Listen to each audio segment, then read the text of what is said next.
saludándole en el amor del Señor, deseando rica y abundante bendiciones del cielo hacia sus vidas. Ha llegado la hora de compartir el devocional, el pancito diario de vida que tanto bien hace a nuestras almas. Reflexiones bíblicas. Hoy en Reflexiones Bíblicas quiero que meditemos bajo el título La copa amarga. Y de entradita quiero que se imagine una mesa con un mantel blanco y dos copas de cristal transparentes con dos brebajes muy distintos. Una que contiene un líquido más dulce que la miel y otra que contiene un líquido más amargo que el ajenjo.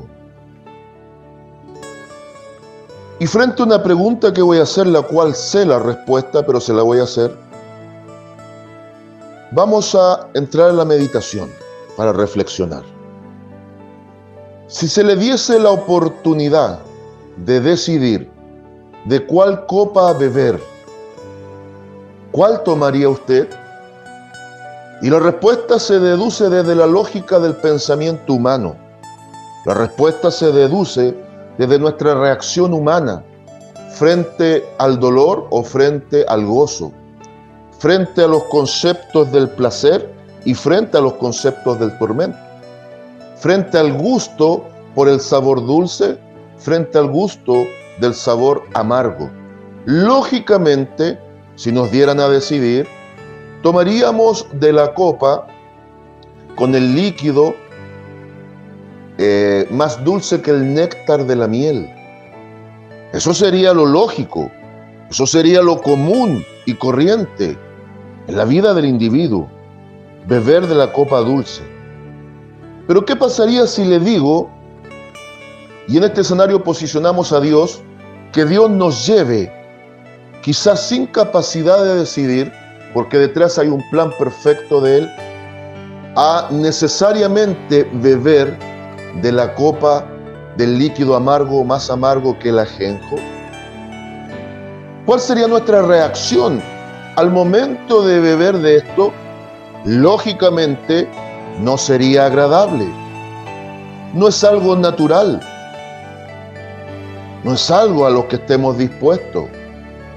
No es algo a lo cual estemos acostumbrados. Haríamos todo lo posible y quizás cuestionaríamos o le diríamos no estoy dispuesto, o simplemente me negaría o lo evitaría. O quizás lo haría, pero de una forma o una actitud muy contraria al deseo de Dios. Quiero en esta reflexión meditar a través del ejemplo que nos deja el Divino Maestro cuando le tocó beber la copa amarga. A veces, frente a la partida de un ser amado, un hijo que entierra a un padre o un padre que debe enterrar a un hijo, créame que es similar a beber de esta copa de ajenjo, donde a veces pueden quedar muchas preguntas que es mejor no hacerlas, porque a través de esas interrogantes con difícil respuesta, es caldo de cultivo y es puerta abierta para que el enemigo de las almas comience a gatillar pensamientos negativos y comience a establecer muros y fortalezas de argumentos rebeldes contra Dios, que puede llevarnos incluso a terminar de culpar a Dios frente al proceso doloroso. Para nada se cuestione y para nada cuestione, solo glorifique y bendiga a Dios, porque Él sabe lo que hace, cómo lo hace, cuándo lo hace y por qué lo hace. Dios es soberano. Veamos el ejemplo del Divino Maestro cuando bebió de la copa amarga.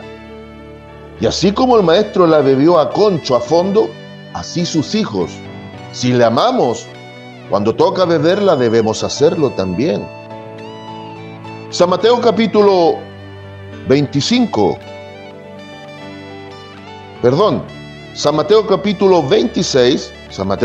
26, versículos 36 al 46. Ahora sí, Evangelio según San Mateo capítulo 26,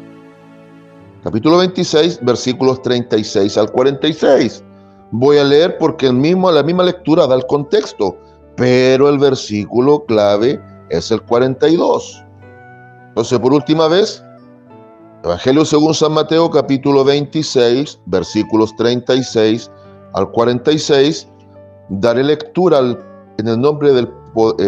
daré lectura a la poderosa palabra de Dios en el nombre del Señor Jesucristo para comunión del Padre, Hijo, Espíritu Santo. Y la palabra, la letra dice así: Entonces llegó Jesús con ellos a un lugar que se llama Getsemaní, y dijo a sus discípulos: Sentaos aquí, entre tanto que voy allí y oro. Y tomando a Pedro y a los hijos de Zebedeo, comenzó a entristecerse y a angustiarse en gran manera. Entonces Jesús les dijo: Mi alma está muy triste hasta la muerte. Quedaos aquí y velad conmigo. Yendo un poco adelante, se postró sobre su rostro orando y diciendo: Padre mío, si es posible, pase de mí esta copa, pero no sea como yo quiero, sino como tú. Vino luego a sus discípulos y los halló durmiendo y dijo a Pedro: ¿Así que no habéis podido velar conmigo una hora? Velad y orad, para que no entréis en tentación. El espíritu a la verdad está dispuesto, pero la carne es débil. Otra vez fue y oró por segunda vez diciendo: Padre mío, si no puede pasar de mí esta copa sin que yo la beba, hágase tu voluntad. Vino otra vez y los halló durmiendo, porque los ojos de ellos estaban cargados de sueño. Y dejándolos se fue de nuevo, y oró por tercera vez diciendo las mismas palabras. Entonces vino a sus discípulos y les dijo: Dormid ya y descansad. He aquí ha llegado la hora, y el Hijo del Hombre es entregado en manos de pecadores. Levantaos, vamos, ved, se acerca el que me entrega. Amén. Claramente todo este cuadro es el evento previo al arresto y crucifixión del Maestro. El Divino Maestro tenía un lugar donde se apartaba en la oración, dentro de lo que era en este caso el Monte de los Olivos, estaba el jardín del Getsemaní. Y lo extraordinario que la Biblia, a través de la pluma inspirada de Juan, nos dice que Getsemaní significa lugar donde se machaca la aceituna. ¿Por qué es importante considerar esto? Porque cuando Cristo va a beber la copa amarga, literalmente se termina cumpliendo la profecía de Isaías 53, que Él fue molido por nuestros pecados. Su cuerpo sin hueso quebrado quedó despedazado, su carne destruida, sangró hasta que se desangró. La aceituna fue machacada, fue exprimida. En la persona de Cristo, Él fue exprimido, fue machacado, fue molido. Derramó sangre y agua, dice la Escritura, para que en su momento viniese el derramamiento del Espíritu sobre el corazón humano como el consolador de las almas. Pero fíjese, todo el contexto nos indica tres cosas claves. Número uno, muchas veces en los procesos más duros estamos solos. Y yo no quiero que me malentienda, por favor. Podemos estar rodeados de mucha gente, los más cercanos o gente de un corazón noble. En el momento del dolor, por ejemplo, de la partida de un ser amado, nos va a estar apoyando. Vamos a estar rodeados de gente, pero la soledad se vive por dentro. El duelo, el luto, el dolor, la angustia, el vaso de ajenjo que se está bebiendo, lo experimentamos internamente, donde no puede llegar otro hombre, otra mujer a consolarnos. Solo lo puede hacer el Espíritu Santo. Número dos, Cristo el Señor, cuando 3 veces ora y pide a Dios que si es posible le evite el trago amargo, el mismo Espíritu Santo lo lleva a la reflexión de que lo que más importa no es si lo vamos a beber o no. Lo que más importa es que detrás de esto está la plena y perfecta voluntad de Dios. Por lo tanto, Él manifiesta humanidad y divinidad al mismo tiempo. Si es posible, si tienes otro plan, si existe otro mecanismo, si hay otra manera, Padre, evítamelo. Pero lo divino en él inmediatamente lo posiciona y le dice, pero no sea mi voluntad, sino la tuya. Cuando toca beber la copa amarga, para evitar culpar a Dios, que es un Dios soberano y perfecto, necesitamos entender que Dios es el dueño de la voluntad. El apóstol Pablo en Romanos capítulo 12, versículo 2, presenta 3 características de la voluntad de Dios: buena, agradable y perfecta. Si es buena, nada malo va a ocurrir en el proceso. Si es agradable, por amargo que sea el momento, Dios va a traer sosiego. Y al ser perfecta, Dios jamás se va a equivocar en las decisiones que toma sobre nuestras vidas. Desde lo personal, ya una semana de la partida de mi hijo amado, he podido reflexionar mucho, pensar mucho y darme cuenta que es necesario que como hombre de Dios, mi esposa como mujer de Dios, y en esto también involucro a la familia, pero quiero hablar en tono personal, como hombre de Dios, si no experimento el dolor, no puedo hablar de dolor. Si no experimento luto, no puedo hablar de luto. Si no experimento el beber la copa más amarga que le toca a un hombre, ¿cómo puedo hablar del Dios que consuela en los peores momentos? Cientos de veces he enseñado y predicado con la gracia de Dios de que debemos encarnar la profecía, que debemos literalmente, como hombres de Dios, recibir la palabra, pero experimentarla, pasar de lo teórico a lo práctico, pasar de la teoría a la práctica, pasar de los dichos a los hechos. Es fácil decirle desde esta plataforma, si está sufriendo, aférrese a Cristo. Pero es más fuerte decirle, tú eres mi compañero en el dolor, tú eres mi compañera en la desgracia aparentemente, tu dolor es mi dolor, y ahora sí, a pesar del quebranto hay un gozo en mi alma, porque sí, lo puedo decir con toda autoridad, con altura de miras y glorificando a Cristo. Número 3. Para que esto no termine mal, debemos fortalecernos en espíritu a través de velar y orar, a través de la comunión, la sana amistad con el Espíritu Santo. ¿Por qué? Porque nuestra carne es débil, nuestra naturaleza humana sensible, emocional, puede llevarnos a tomar malas decisiones.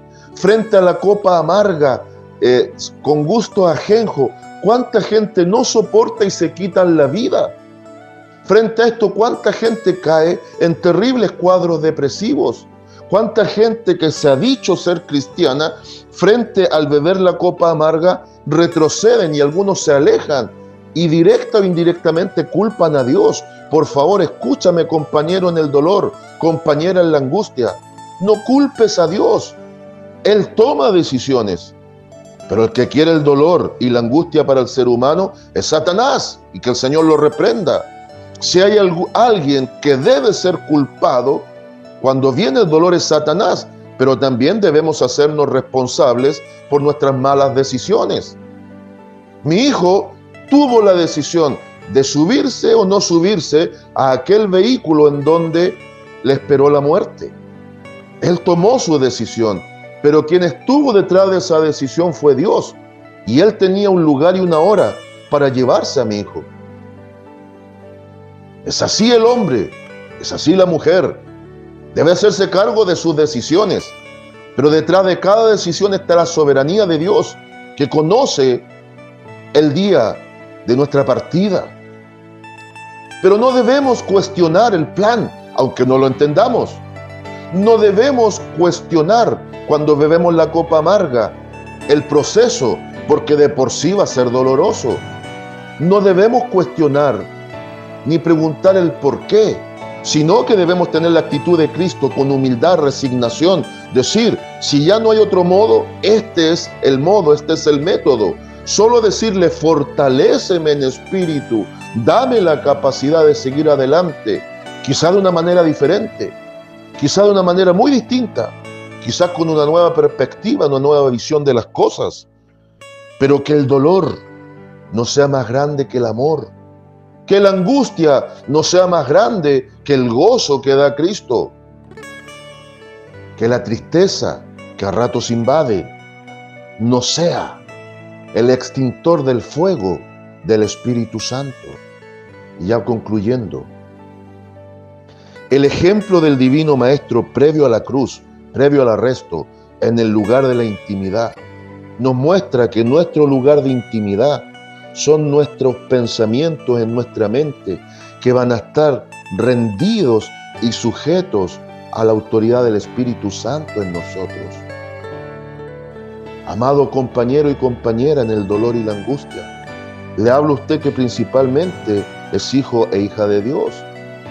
Debemos dar el porte, debemos demostrar con hechos tangibles de que nuestras convicciones nada las tranza, porque hay un mundo en angustia, hay un mundo que constantemente bebe de la copa amarga y no encuentra sosiego a su dolor.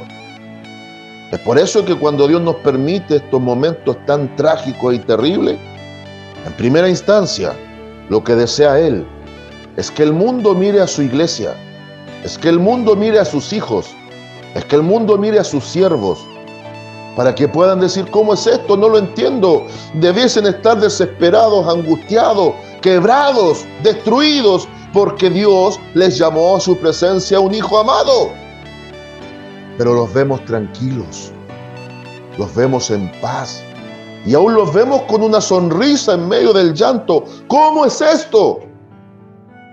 Y es ahí donde el testimonio, muchas veces la mejor predicación, en medio de un mundo de charlatanes, en medio de una iglesia que se ha corrompido, en medio de una iglesia muchas veces indulgente consigo misma, en medio de una iglesia inquisidora que muchas veces se persigue a sí misma, en medio de una iglesia que debe resplandecer más que nunca en medio de las tinieblas, es necesario que Dios tome los medios pertinentes para demostrarle al mundo que existen hijos, hijas de Dios, que con resignación y humildad beberemos todas las copas que Él disponga que bebamos.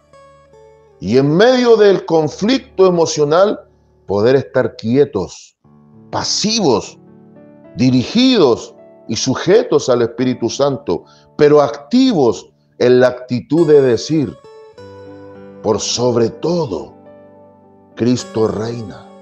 Por sobre todo, Cristo se glorifica.